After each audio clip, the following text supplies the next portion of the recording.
Good morning, guys. Welcome to Butte Mountain Homestead. Today is going to be just a quick video, hopefully. I always say that and they end up being really long.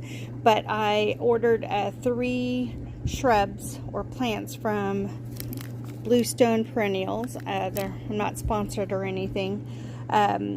One is a Desert Plains Pennisetum. It's an ornamental grass. It does get pretty tall. So I am going to, it's going to be planted in full sun.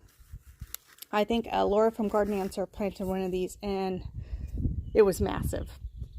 So I'm going to plant it right over there, just off from the maple in between the rose bush and, yeah, the 2 rose, or that's actually a lilac. That's a rose bush. So I'm going to plant it right there.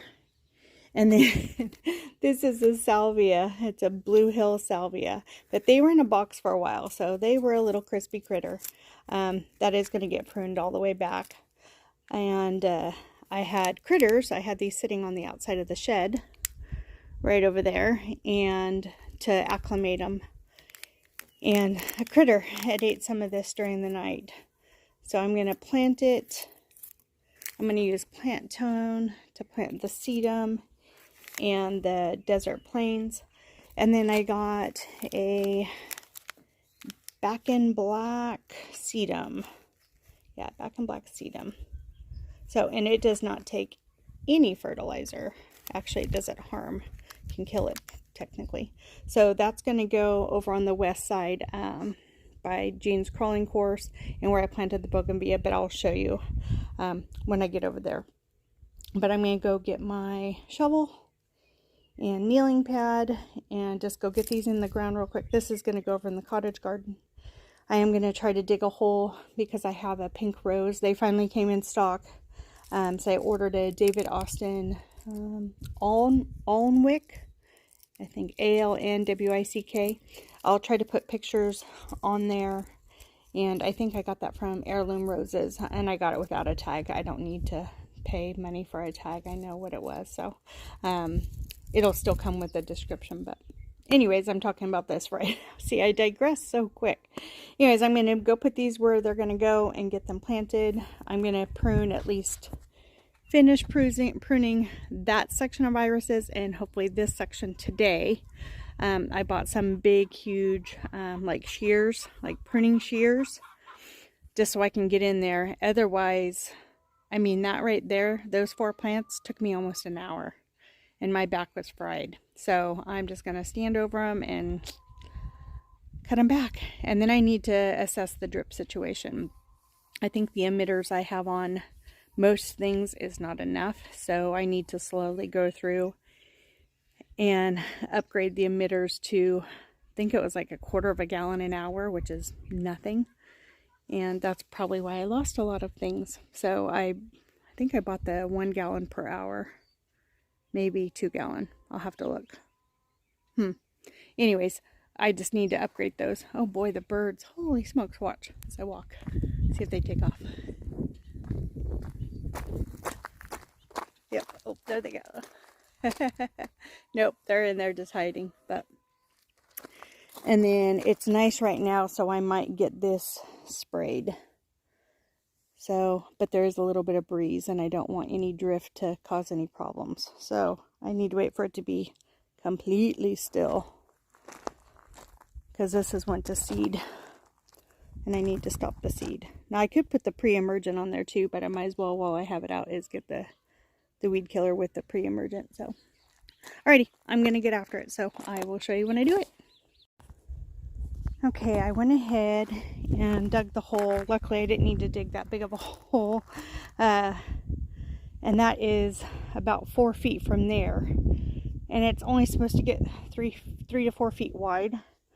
Laura from Garden Answers, hers are ginormous. But if it's just kissing the edge of the curb, then I'll be okay with that. I just have to be careful because this section right here is going to be all fence.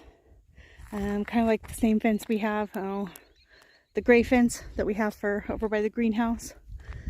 That's going to be eventually all the way around. So, and it's, I think, going to be 7 feet from the curb. So it's going to be actually about right here's where the fence is going to go, and it's going to follow. We're going to take basically a 7-foot piece and just kind of edge, you know, all the way around so it mirrors the curb.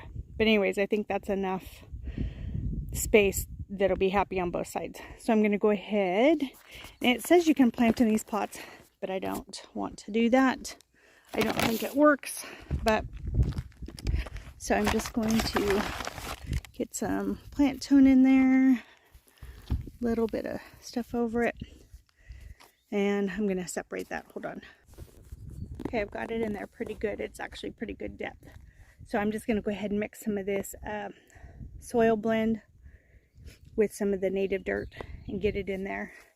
I did notice that the tag said propagation prohibited. So I guess I won't be doing that. I mean, you do have to divide them, you know, just for their own health. So if I do that, I'll do it just for my own property and probably won't film it. But so anyways, that's where we're at on that. I'm going to go ahead and get it filled in, watered in, and then I am going to get dripper into it. I think I still have a little bit of real estate that I can do on this system right here. I just need to tie in, excuse the weeds, I need to tie into that. And I think I'll have just enough space left to do that. Because when this system basically does that rows, I'm going to zoom out here. It does, oh no, let me go back. It does that rose, those irises, the buddleia in the corner, and then these right here. So I think I can add just one more thing and that'll be it. So I just need to pick up the drip in that ties into that. And then I'm going to get some more hose too. So, yep. And then we noticed that that wonderful tree that was free from Mother Nature is starting to cause havoc. Like, oh yeah, she's drought tolerant. She doesn't, we haven't even needed to water her. No, because she's sending roots up into the garden to get water. So we're going to have to deal with that. It's already separating the curb. And she's not even full grown yet. But so you can see the neat little lines on our curb. See that one? See that one? And that one. And that is a root under there. And that box where we planted the garlic was all roots. So, and I actually have a feeling, see these cracks, that those are roots. So we might need to come in there and separate them, or sever those roots. So, because they're coming up. I don't even know if I can tell. I can't tell from here, but yeah, that tree has grown so fast that it's crazy. But okay, I'm walking into spider webs. So, all right, guys, I'm gonna get after it, and I will show you when I'm done.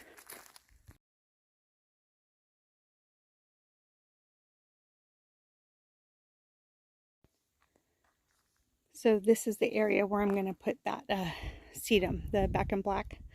So I think I'm gonna put it about right here, because that's a Autumn Joy sedum, and that's 3.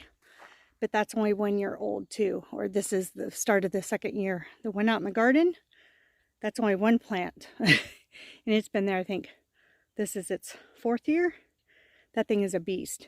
So I can, you know, if a cutting breaks off of it or something, I know I'm not supposed to propagate it. I'm not going to propagate it for sale anyways, but I can always do more if I need to. And then we'll just get those, like, inexpensive tomato cages and cut them down. I mean, $3 is so much cheaper than $20 when you buy the plant cages, so like for peonies and stuff. But anyways, so I'm gonna peel back some of that bark, and hopefully the ground is a little bit workable, because this is not. So I may have to get the digging bar out, which is fine. But then while I'm here, I might do a little bit of weed control, although I might not either, because I get distracted so easily. But I'm going to do this real quick and then do the salvia and then go on to the next thing. So I'll show you in a second. Okay, I've got it all in. And they said that this milky substance on there is not powdery mildew. I guess they spray them all with a type of like a saltwater solution. I don't know if that's supposed to protect them when they're, you know, in transit or not, but because it's already starting new growth, I'm going to go ahead and cut it back. I'm not doing it right now. And I'm also just going to hand water it just because we are going to start coming into the rain and colder months. And then next spring, I'll run drip to it because they don't like a lot of water either. They don't want any good soil. They want cruddy soil, no fertilizer, full sun. They are drought tolerant. I think I have those on the minimum. They might be on the drip emitters, but I don't think I did that many.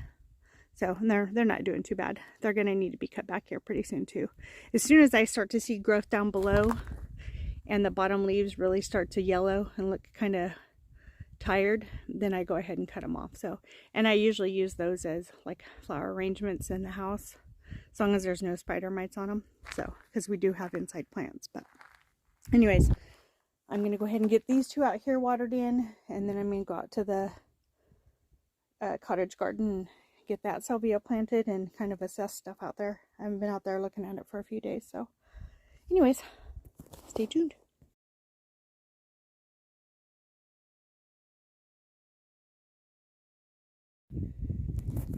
And when I do run drip, what I'll do is I'll just peel back because the bougainvillea ties in right here and somewhere. Is what I'll do is I'll just move all this off to the side and then just run a spaghetti line all the way to it. And it only does, so this drip system only does this right here. What I'm going to end up doing is we are going to have a tree out there somewhere by the clothesline. We're going to put in, we have a pergola in the, or a gazebo in the shed we just need to put up. So that'll be next spring. Once it gets put in, then I'll put in the tree. So the water line will go to the tree, and then I'm going to switch all those photinia. I'm going to switch them to this system because this one's pretty taxed. It takes all these roses, all of this, all of that, and all of that. And right now that, so I need to take those off of there and put them on their own. And I think I'm going to put a Scepter d'Isle David Austin roses. They're like an peachy apricot orange. I'm going to put those in right here because the edge of the pergola is going to go right here. So I want this all to be those peachy orange roses. And then that'll do it for that area. So those photinia will get as big as we want them to eventually. So then we can shrub them or prune them out whatever height we want. But those roses will eventually get some shade in the late afternoon sun, which will be nice. So yep, there's those. Alrighty, I need to not squirrel. But look at this. This is the porcupine grass. It's so beautiful. The plumes came out this year, and the smell from these is absolutely amazing. I was hanging laundry this morning and I smelled those because they have a different smell than the ebb tides. The ebb tides are just like perfume. These are, they're all sweet, but you can tell the difference. Anyways, the raspberries, that raspberry took off, and that weed and that raspberry took off. So I'm going to let them do their thing. Like I said, I'm leaving the ones that I thought died just in case any of the roots are viable. And oh, and look at the osteopernum, actually. I'm going to pull those because I don't want those growing in here. So that one's going to eventually get pulled because that's where the post for the raspberries is going to go. But yeah, this one, I'm just going to leave them, see if any roots survived. Hopefully the frogs didn't kill them. But yeah, this one's turning out really good. That one actually sparked up pretty good. Alrighty, get these watered in and get out to the cottage garden.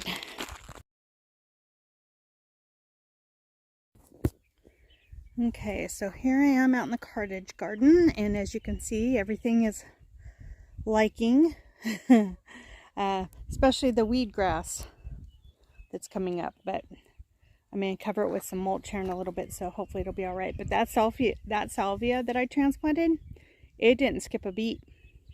So I'm thinking about pruning it back, but yeah, I called that a heliotrope one time in the last video, and it's not. It's a liriop. And look, I mean, it's already starting to bloom in some spots. Look at that. See if I, look at that.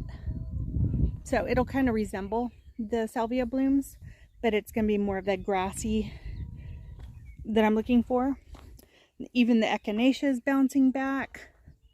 So yeah, I'm pretty happy with it. I'm going to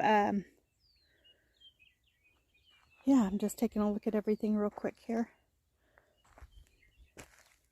Even that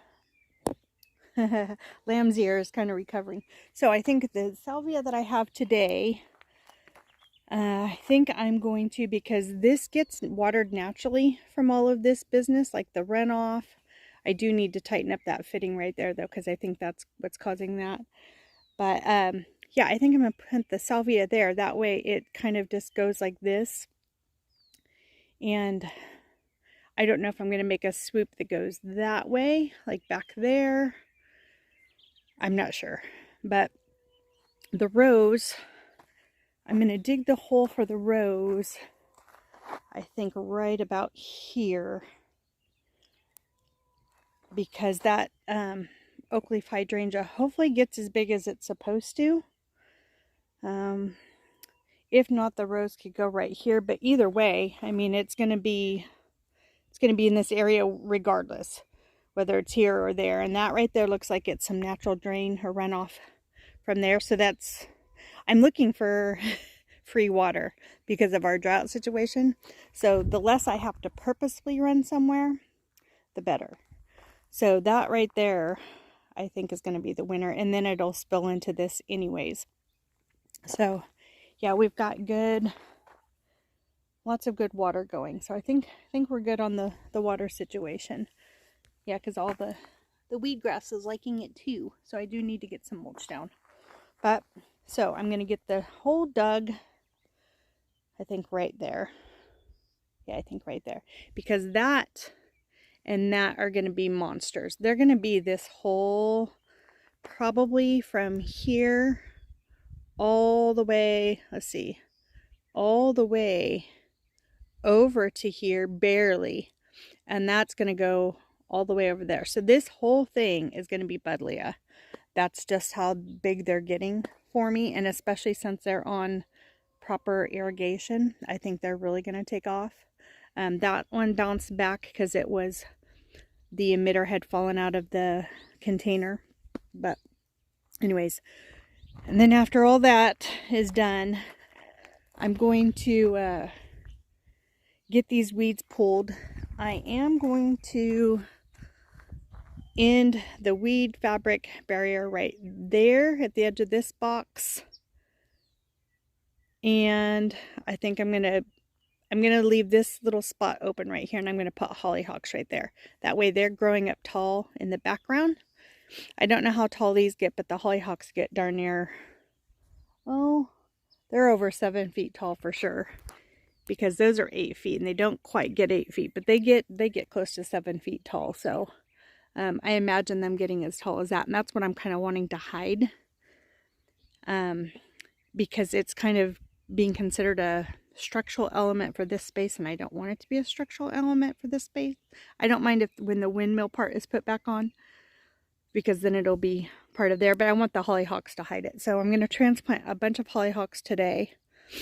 And then I'm going to start moving mulch. So I'm going to do the salvia, dig the hole for the rose. Oh, and I'm going to work on brick up to that point for sure.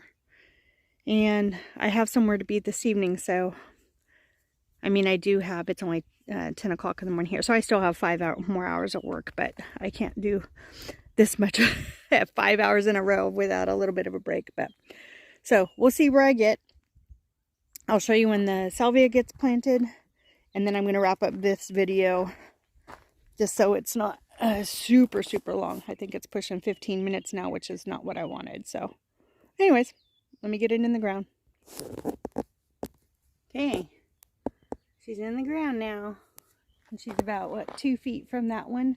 But they'll end up blooming into each other, and then she'll come out to, you know, look at that one. That's one plant. That's darn near 3 feet, I would say, from one end to the other. So if she does 3 feet, then she's going to come out to here. So these will blend. So, and then this will take up this corner. So I think this corner, I'm just going to leave it alone and let a year or two do what it's going to do. So I think this will be all right. Then I got the hole dug for the rose. I'm not sure, but like I said, I want everything to blend together. But look at the pollinators. Yep, I'm not cutting those off. I'm going to leave them. They're, like I said, it's kind of leggy, but it's giving the pollinators something. So, makes me happy. Alrighty. I'm going to take a quick break. I'm going to wrap this video up. But anyways, thanks guys for hanging out with me while I plant this order of Bluestone Perennials. Again, not affiliated, not sponsored. Paid for it with my own money. And I will, the tags, they have that scan code, so I can actually link them down below. And then I will try to include pictures full grown after each of the plantings. So, oop, and I hear the hummingbirds. They're over there on the buddleia. I should probably get their feeders filled. I might do that this weekend, but this weekend I hope to get this finished and then get the back wall up and then get the joist hangers, some of them hung, because we're going to have to do it in sections because Jean and I don't want him up on there. I mean, it's only going to be 2x4s, so I don't want those trying to hold him. So if he had to, then he would, but we're just going to do it to where he stands on a ladder and just screws him down and goes over to the next one. We're going to seal him, hopefully try to keep it as from leaking as best we can. Anyways, so have a great week, and remember to always be kind. Do what makes you happy, and we'll see you on the next video. Got lots of stuff coming up, so thanks for watching, guys. Bye.